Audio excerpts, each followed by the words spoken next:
let's get to our guests and see what they've got to talk about. Hi, this is Nicole Witt with the Adoption Consultancy. How are you doing, Nicole? I am doing great. How are you guys doing tonight? Doing good. Tell us a little bit about your organization and what you're all about. Like I said, I've met so many great people in the community, and I know that we met and talked about you being on the show. So if you just share a little bit about what you do and what you're all about, we'll go from there, and then we'll just have like a conversation about adoption and things of that nature. Sure. Yeah, I really appreciate you having me on. Going back several years, my husband and I went through the whole sort of infertility process, and we went through IVF and we went through donor egg, and I got very involved with the national chapter of the National Resolve, which is the support group for infertility. And as a result of all of those experiences, I started a local Resolve chapter, so it's basically a support group for people going through infertility. And I also ended up launching the Adoption Consultancy, which basically kind of helps. I hold people's hands throughout the adoption process because it is such an overwhelming and confusing process. So we sort of guide people step by step through the whole process, enabling them to adopt safely and quickly, and ideally with as little stress as possible. And you said that the reason you got into adoption was because you and your husband were trying to have a baby and were not able to have the baby, so you decided to opt for the adoption route. I know a lot of friends of mine have had similar experiences, and they've sometimes gone and even adopted out of country, because I know one of my friends actually adopted some folks that were from Eastern Europe. I think I've known some folks that have adopted from other countries as well. What has been your experience just with the U.S. adoption? Because I know you just alluded to it a little bit, that sometimes folks are feeling that it's a little bit overwhelming to try to adopt in the U.S., and that's why they will sometimes go to a place like Eastern Europe or some of the other countries that might have a little looser regulations. Well, right. So what happened actually with my husband and I is that we did not end up adopting. We ended up using an egg donor to have our children. And part of the reason we did that was because we believed so many of those myths that are out there about adoption, right? We believe that it takes years to adopt. We believe that the birth parents could come back, and reclaim their baby and things like that. So as I got involved with the infertility support group, I learned more and more about this, and I realized, wow, this is a really great option that people don't really know about. And that's kind of what led me to this path of educating people and helping them throughout this process. But these days, the international adoption landscape is so different than it used to be. So many of the really popular countries are closed to U.S. citizens adopting now. For instance, Guatemala is closed, and Russia is closed, and Vietnam is closed, and China has a very long wait time. So that those opportunities to adopt internationally just aren't as abundant as they used to be. So most people these days, when they really kind of learn about the myths versus the realities and the pros versus the cons, do end up pursuing domestic adoption. And I'm imagining that more people are probably looking at adoption also because of the nature of society, because I know I've talked to friends of mine that are late life parents, and part of the reason they're late life parents is because they wanted to pursue their careers, they wanted to pursue being financially stable before getting married and or having kids. And so for that reason, some of them did not have their kids until they were well into their late 30s, early 40s. I would even say in some cases maybe even pushing near 50. I mean, I'm almost 60. That probably pushes the extreme of the element. So I don't know about that and everything. Sometimes that's one of my great regrets is I sit there going like, almost 57, be 58 in July, probably missed the baby window in terms of like having children and things of that nature. But then friends of mine, when I mention that to them, they're like, Mark, but you could be a mentor. You could have a kid that's a teenager that needs some sort of support in their life. So they're not ready to rule it out for me yet. I don't know if I'm ready to rule it out for myself. I have to give that some deep thought. But I do know that has been a conversation that I've had with different friends. But it does seem like it's a lot more popular for in vitro and other kinds of ways to have babies that are going to be safe if you're doing it at a later life because of the way society is. Yeah, absolutely. You're totally right. I mean, the average age of marriage has increased. The average age where people start trying to have children has increased, and that's a big part of it. Why you have so many more people who are experiencing infertility than 10, 20, certainly 30 years ago. So a lot of those people do turn to fertility treatments, which may or may not be successful for them. Some people skip that part of the process and kind of jump right into adoption, whereas other people, they might spend years trying to, go through the fertility treatments, and if that doesn't work, then they end up adopting. So now they're even, that many years older. So I've definitely seen the average age of my clients, increase over the course of the last several years. So that brings me to the question. I mean, like, what has been the youngest client you've had, and what's been the oldest client you've had, if you don't mind? I mean, without getting into their names or careers, but right. Just in terms of like the age range, because getting names and careers, folks will figure out who they are. But just the average, the oldest age you've had, and the youngest age you've had. Well, the youngest I've had was probably somewhere in their very early 20s, maybe 22, 23, something like that. And that was a couple who, they knew right away that they weren't going to be able to achieve a pregnancy. They didn't have to spend the time, going through the medical workups and the treatments and all that. Things had happened in their past where they already knew that was going to be the case. So as soon as they got married and wanted to start having a family, they kind of jumped right into adoption. The oldest, there's sort of two different sides to that coin. The oldest person that I've had adopt was, so he was the husband of a couple, but the wife was much younger. So he was actually in his early 70s and she was in her late 30s. So that was the oldest person who I've had adopt. But in terms of the couple, when they're more closer in age, I've had several couples in their early 50s and maybe one or two in their mid-50s who've successfully adopted. Wow. So you have had some in the 50s that have done the whole adoption and everything. Now, you mentioned earlier some of the myths, and you alluded to some of them, and both the myths of adoption and the myths surrounding in vitro, because I know that there's a lot of people, when they think of in vitro, then they automatically go into the, for lack of a better term, the negative aspects of in vitro and some of kind of the genetic planning aspects of that. And that might be partly because I've been judging a festival that deals with science fiction and horror, so I've seen a couple of these films that deal with that bad side. But I was just wondering, so I know that one of the myths that's out there, but explain to us some of the things that you've heard are myths in terms of both adoption and in vitro, because I imagine there's tons of myths that people have about both.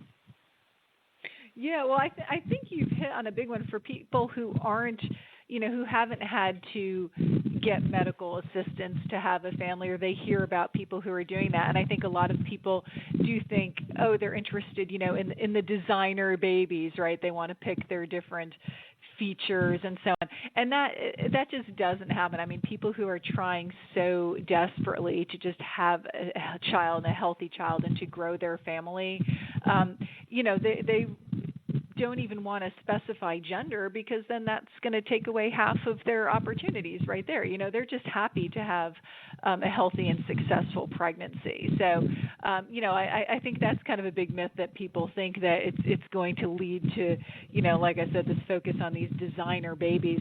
But I think another myth that's out there about in vitro is that I think people think that, okay, if you get to the point of IVF to try to build your family, well, then that works. And that's what happens. And I see so many people through the support group that I run that they expect that, okay, well, now I've gotten to this place, I understand that this is what I have to do to build my family, and then they're shocked when it doesn't work. And in vitro, of course, it depends so much on different factors and the age of the people involved and so on. But it only works in the ballpark of about a third of the time on average.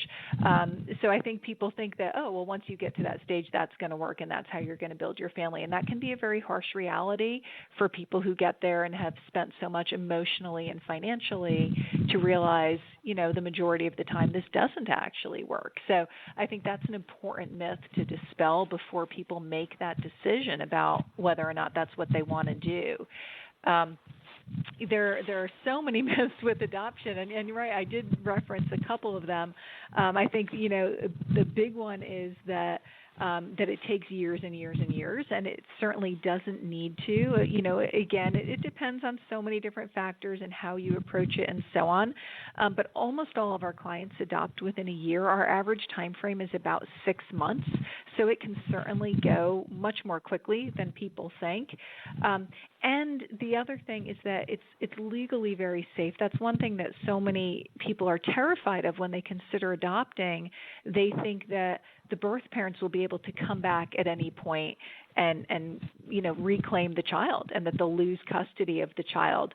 And that's not true. Once things have gone through all the proper legal channels and the birth parents' rights have been legally terminated, they no longer have any legal rights to that baby, and they cannot come back and overturn the adoption. Wow, I did not know that. Because that is the fear that I've heard people talk about, is fear that the birth parents would find out later on. What is your stance when it comes to when the child gets older, going and looking for the birth parents? I have heard of the cases of that too, where sometimes as the child gets older, they realize that the parents that raised them were not their natural parents, and for whatever reasons, it might be health reasons because of genetic health issues, or it might be just because of their natural curiosity that they decided they want to go find the birth parent.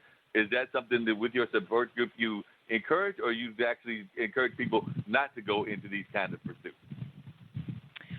Well, so a couple of thoughts on that. These days, kind of what the research shows that's healthiest for the child is that they always know that they have been adopted. It's not something that they find out later in life, right? It's just always part of their story. Where the adoptive parents, talk to them about it from the time when they're a baby, so they just grow up knowing that this is their story. And, adoption over the years has trended to more and more openness, and adoptions for the most part aren't as open as a lot of people hear stories about, or a lot of pre-adoptive parents fear that they are. It's not like co-parenting with the birth parents, but usually there is some level of contact, whether it's sending, updates through the adoption agency, or, whether it is the adoptive parents and the birth parents, maybe they have anonymous email addresses that they can share updates with each other directly. And sometimes it's more than that. Sometimes it's phone calls once a year, or some texts or that kind of thing. But usually there's some level of communication that way. Health information can be shared, those types of things. So these days, if the adopted child at some point chooses that they want to have that connection directly, it's not really as big a deal. They don't often have to go sort of on this big search. Usually their adoptive parents will say, well, I have the contact information of the birth parents. And although it's something that when people begin to think about adoption, when they start the process, they never believe me when I tell them this. But by the time that time comes, usually it's the adoptive parents that are looking for more openness than the birth parents are. So they're usually very comfortable with sharing that information and encouraging the child to get their questions answered. And again, all the research shows that is, in the best interest of the child in terms of their mental health. That way they don't have a lot of these unanswered questions. They don't grow up thinking, with fantasies about who their birth parents were, or thinking that, somehow they did something wrong and that's why they were placed for adoption, right? And these are a lot of the unhealthy thoughts that some adoptees would suffer with, back when adoptions were very closed. So really the whole system has changed so much over the last few decades that you don't sort of end up in that position where an adult finds out that they were adopted and they didn't know before, and then they have to go on this big search for their birth parents. Well, that's good to know that folks are actually finding out at an early age and things of that nature. Now, the other thing that I've heard about, and I've had some friends that have gone through the in vitro process, which you are also dealing with some of your support group and things of that nature work, is that I know that some people actually, they want the in vitro partner involved. And I don't know what your feelings are on that part of it as well. I know some folks that actually had the in vitro person involved in the raising of the child and in the whole process, and some people just want to be like the anonymous donors that we always hear about when we usually hear about donors and things of that nature, and nobody has any clue who that person is. But I have heard of some friends and some acquaintances that for whatever reasons they couldn't have children of their own, and they might have reached out to somebody in their circle, whether that was a friend, whether that was whoever, but they tried to have somebody that they felt comfortable with. So I don't know whether you've had cases of that or what your thoughts are on that, because I have had some friends of mine that have gone through that and actually wanted to know who the in vitro partner was in terms of being involved with the raising of the child, or at least knowing about their being involved in the creation of the child, even though the child was raised by the parents.